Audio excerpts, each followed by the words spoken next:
मैं आसाम में था, वहाँ पे मैंने लोकल से बातचीत की। उन्होंने कहा कि जो जेन्युइनली इलीगल है, जो असल में बांग्लादेश से आया है, उसने कुछ ना कुछ साम दाम दंड भेद करके अपना पासपोर्ट, अपना राशन कार्ड, अपना आधार कुछ ना कुछ करके बनवा लिया है। कई ऐसे लोग जो कि असल में हिंदुस्तानी हैं लेकिन चूंकि गरीब हैं, उन्होंने बॉर्डर नहीं किया, उनके पास दस्तावेज नहीं थी, वो अब ठोकरे खा रहे हैं।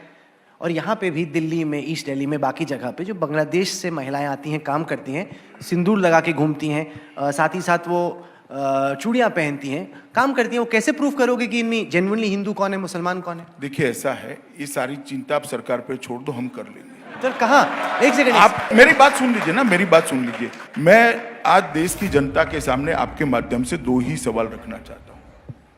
दुनिया में कोई ऐसा देश है जहां पर सिटीजन का रजिस्टर नहीं है, जो भी जाए वो नागरिक बन सकता है? राहुल जी, आप चले जाओ अमेरिका में, नागरिक बन जाओ, बन सकते हो क्या? कोई देश है? और क्या कांग्रेस पार्टी ये कहना चाहती है कि दुनिया भर में से कहीं से भी मुसलमान आए, क्योंकि हिंदू को ले रहे हो तो आप उसको भी स्वीकार कर लो?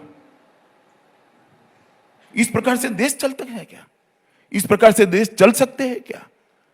कभी नहीं चल सकते। और हमने कोई भेदभाव नहीं करा। पर अमित शाह, ये भारत का कमिटमेंट था। जब बंटवारा हुआ, वहां जो हिंदू भाई रह गए, सिख भाई रह गए, सारे वहां की माइनॉरिटी रह गई है। अगर वो देश में वो रहना नहीं चाहते हैं तो इनको ये देश स्वीकार करेगा। ये देश की पार्लियामेंट का कमिटमेंट है, देश का गवर्नर जनरल का कमिटमेंट है, इस देश के प्रधानमंत्री का कमिटमेंट है, और सबसे ऊपर महात्मा गांधी का कमिटमेंट है, जिसको देश में सबने मानना चाहिए। मगर मैं पूछना चाहता हूं कांग्रेस के नेताओं से, युगांडा से सारे हिंदू आए, क्यों नागरिकता दी भैया आपने? क्यों दी? तो कांग्रेस बताएगी ना, मैं क्या बताऊं? कांग्रेस क्या बताएगी? कहां जाएगा जवाब सर कांग्रेस देगी। कल मानो मैं भगवान न करे, जैसा युगांडा में हुआ वैसा फ्रांस में होता है। वहां से कोई ऐसा शासक अगर सारे हिंदुओं को निकाल देंगे, हिंदू कहां जाएगा? दुनिया में जाएगा कहां? वो यहीं आएगा, और कहीं ना ही जा सकता, यहीं आएगा। कहां जाएगा? सिख कहां जाएगा भाई? यहीं आएगा। कहां जाएगा?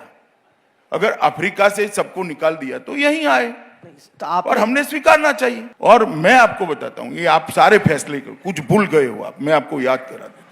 इसमें ट्रिपल तलाक भी जोड़ दो। ये सारे फैसले जिस पर विवाद हो रहा है, मैं आज सारे के फैसलों के बारे में देश की जनता से बात करना, एक एक फैसले की तह में जाना चाहिए, कुछ भी बोलने के पहले, कुछ भी करने के पहले। ट्रिपल तलाक का फैसला भारत की सरकार ने किया, ये सुप्रीम कोर्ट का जजमेंट था। हम मानेंगे या नहीं मानेंगे? देश किस प्रकार से? तो आप कांग्रेस को पहले पूछा आज क्या कि ट्रिपल तलाक का विरोध क्यों नहीं किया? आपको पूछना चाहिए था भाई। सर सरकार में आप बैठे नहीं, मुझे मालूम है कि आजकल नहीं सर। एक मिनट, आप मुझे, मैं आपको एक एक फैसले का जस्टिफिकेशन बताता हूं भैया। ट्रिपल तलाक का सुप्रीम कोर्ट का जजमेंट था, जिसका हमने इंप्लीमेंटेशन किया, और विपक्षी पार्टी इसको भी मुस्लिम तुष्टिकरण का एक्ट मानती है कि वोट बैंक की पॉलिटिक्स होती है। तो सुप्रीम कोर्ट क्या वोट बैंक की पॉलिटिक्स कर रही है? एक हो गया। दूसरा 370 में, जब 370 बनी तब ही सारे कांग्रेस के लीडर ज्यादातर देश की संविधान सभा में थे, इसको कोई डिस्प्यूट नहीं कर सकता। उसको टेम्पररी रखा गया।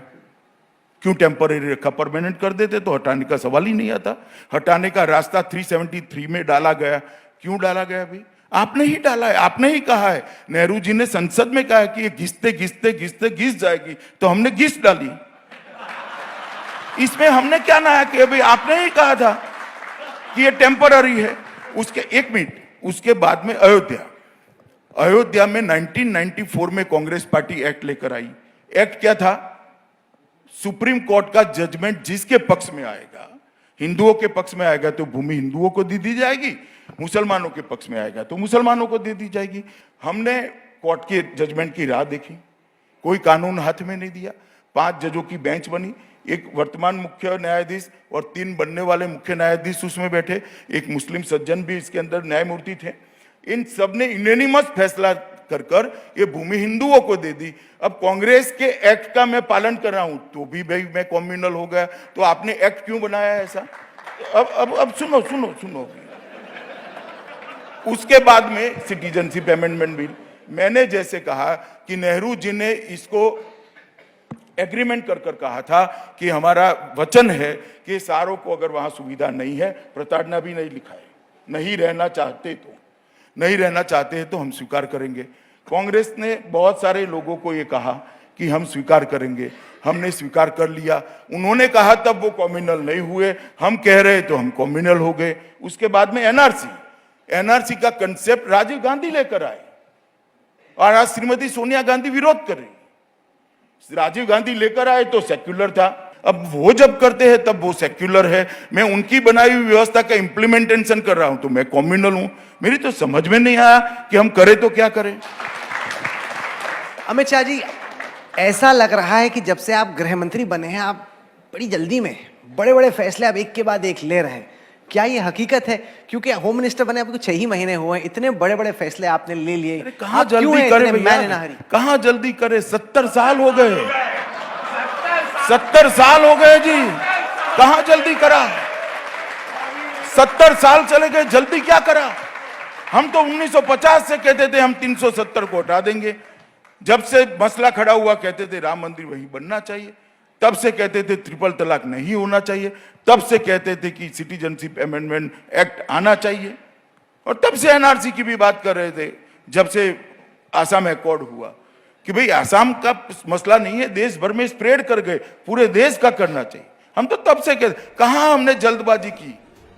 और फॉर योर इंफॉर्मेशन अभी कोई चुनाव नहीं।